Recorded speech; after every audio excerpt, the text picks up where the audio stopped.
자, 그러면 102 모델의 이제 다시 철수할 때 과정을 한번 알아보겠습니다. 말씀드렸던 것처럼 경통이 하늘을 향하고 있으면 나중에 풀을 때 굉장히 힘들어요. 그러니까 다양한 키를 이용해서 지금 잘 안 움직이죠. 잘 안 움직이는 때는 마찬가지로 백키를 눌러가지고 백키를 눌러서 준비 단계로 바꾸고 움직이면 됩니다. 근데 지금 제가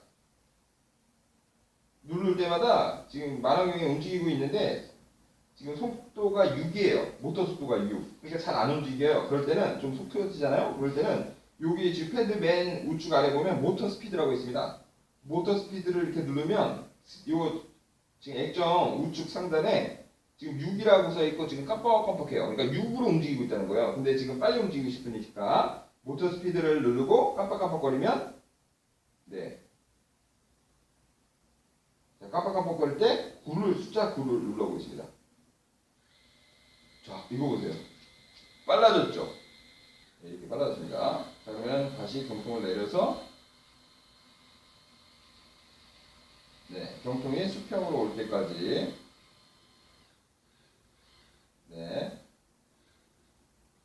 자, 수평까지 왔으면 이제 끝난 거죠? 자, 그러면 이제 전원을 끄면 되겠습니다. 자, 이 102 모델은 말씀드렸던 것처럼 여기 지금 전원부가 있어요. 그래서 전원 버튼을 이렇게 꺼주면 되겠습니다.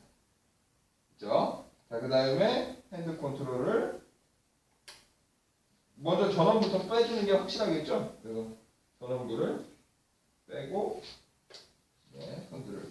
마찬가지로 저는 개인적으로 모든 전자기기도 그렇고요. 사용하고 난 다음에 꼭 정위치 그리고 이 선 같은 경우도요. 많이 쓰다 보면 막 이렇게 그냥 막 넣어버리면 나중에 막 단선되기도 하고 아니면 클립 부분이 막 끊어지기도 하고 망가지기도 해요. 그리고 여기 지금 넣는 부분도 막 사용하면 나중에 접촉이 안 될 수도 있고요. 근데 뭐가 문제냐면 그렇게 막 사용하다가 나중에 진짜 큰맘 먹고 오늘 날씨가 좋아가지고 이 무거운 거를 딱 들고 관측지에 가가지고 딱 이제 사용하려고 이제 해야지 그러고선 다 설치한 다음에 마지막에 이 전원만 연결하면 되는데 전원선을 딱 끊었는데 전원선이 끊어져 있는 거예요. 그러면 이 지금 모델 같은 경우는 수동이 안 돼요. 수동 조정이 안 되게 돼 있어요. 그럼 수동도 안 돼. 그럼 전원선도 안 돼. 그러면 주변에 아무도 없어.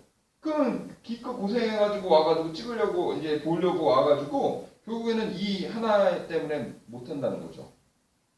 그러니까 관리를 잘 해줘야 돼요. 두 번째는요. 저는 대부분 이제 이렇게 밖에 이제 관측을 나가려고 하면 준비물들을 다 일단 펼쳐봅니다. 펼쳐본 다음에 다 처음부터 한번 머릿속으로 시뮬레이션을 해봐요. 설치하고 저걸로 설치하고 저쪽 걸로 설치하고 그 다음에 마지막으로 이렇게 설치하고 해야지. 다 시뮬레이션 해봅니다. 머리로. 왜냐면 마찬가지로 관측지에 급하다고 막 이걸 다 넣어가지고 가요. 그리고 딱 가가지고 도착해가지고 딱 이제 다 설치하고 이제 기쁜 마음으로 빨리 별을 보고 싶어가지고 딱 하려고 했는데 이 선이 없는 거야. 집에다 놓고 온 거예요. 그냥 빼놓은 거야. 넣을 때 잘 관리해서 딱 담았어야 되는데 이거를 그냥 막 들렁들렁 해가지고 차에다가 넣어놓거나 아니면 차에 있으면 그나마 다행이죠. 아니면 뭐 집에다 놔놓은 거야. 그러면은 완전히 망하는 거죠. 왜냐면 할 수가 없으니까. 또 한 가지는 이거를 딱 했어요. 그 다음에 다 한 다음에 보니까 배터리를 집에다가 충전시켜 놓고서 안 갖고 온 거야. 그런 경우를 대비해서 이 안에 지금 일회용 건전지를 넣을 수 있도록 되어 있잖아요. 그러니까 여분의 건전지를 갖고 다니면 좋습니다. 근데 이런 경우에 이제 큰일 나는 거죠.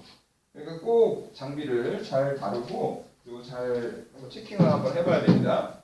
자, 이렇게 지금 전원을 빼고 자, 그 다음에 앞뒤로 뚜껑을 닫고요. 자, 이렇게 앞뒤로 뚜껑을 닫고요. 이것도 마찬가지로 앞뒤로 뚜껑을 닫았습니다. 자, 그 다음에 IPS 빼고 그리고 천정밀러도 빼야 되겠죠? 천정밀러 빼고 자, 그 다음에 여기 지금 경통 이 막기가 있어야 되는데 지금 저기다 두고 왔어요. 그래서 마찬가지로 끼고 그리고 파인더도 분리하고 그리고 또 한 가지는 쓰실 때 이 전원을 켜놓는 경우가 있어요. 그리고 아무 생각 없이 그냥 이게 넣어버리면 배터리가 그냥 달아서 다음에 진짜 관찰력으로 보면은 이 도트 파인더도 안 됩니다. 레이저가 안 나가요. 그러니까 꼭 사용 후에는 꼭 꺼주시기 바랍니다. 꼭 끈 걸 확인해야 돼요. 습관처럼.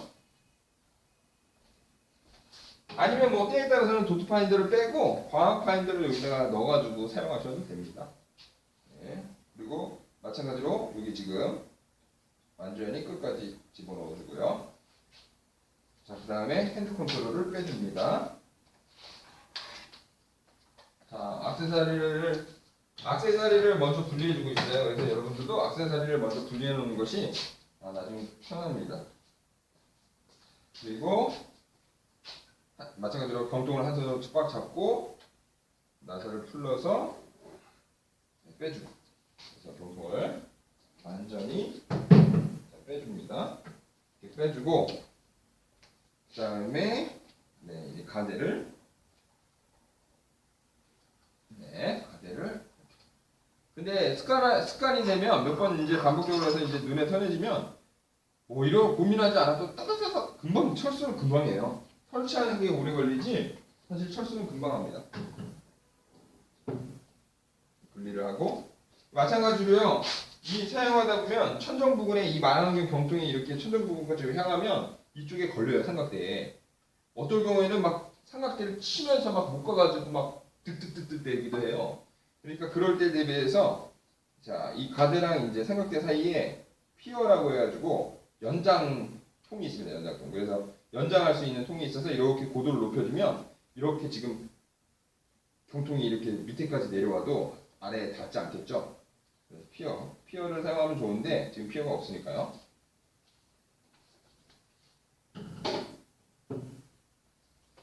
자, 이렇게 제거해줬고 그 다음에 이제 삼각대만 남았죠? 그러면 삼각대도 분리해줘야 되니까 마찬가지로 이게 핸드 컨트롤을 넣었던 그 조심하셔야 됩니다. 손 다쳐요. 빼주고 그 다음에 이 트레이도 빼서 이거 마찬가지로 코동은 아래에서 이렇게 돌려서 빼는 건데 이 트레이는 옆으로 빼서 돌린 다음에 위로 이렇게 들어주는 겁니다. 자, 여기까지 했고 마찬가지로 삼각대를 펼쳐서 이렇게 해서 그냥 이렇게 하면 또 안 돼요. 이렇게 살살 쳐가지고 그래서 이렇게 넣으면 쉽게 되죠. 그래서 이렇게 감아도 되고 아니면 살살 이것도 탁 넣으면 다 상하잖아요. 그러니까 살살 넣고 나사를 풀러서 조여주고 마찬가지로 나사를 풀러줘서 조여주고 나사를 풀러줘서 조여주고 자, 여기까지 하면 이제 삼각대가 되겠죠. 자, 이렇게 해서 사용법을 한번 알아보았습니다. 자, 결국에는 지금 보시면 알겠지만 코동하고 사용법이 완전 똑같아요.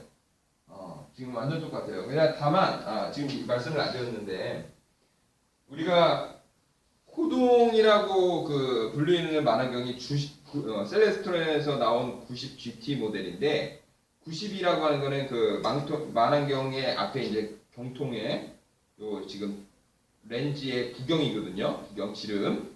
그래서 지름이 90 GT니까 90 GT는 이제 90mm라는 거예요. 90mm. 그러니까 90mm, 9cm, 9cm 정도. 그런데 지금 이 모델 같은 경우는 지금 102mm니까 한 10.2cm 정도. 10.2cm 정도 되는 겁니다. 이 지금 구경이. 그러니까 지금 코동보다는 약간 커요. 그리고 가격도 지금 코동이 한 시중에서 한 30에서 35만 원 정도의 이제 그 새 거를 구입할 수 있다면 지금 이거 같은 경우는 한 60만 원 정도는 줘야지 구입할 수 있습니다. 가격이 비싸죠. 그런데 사실 성능은 비슷해요.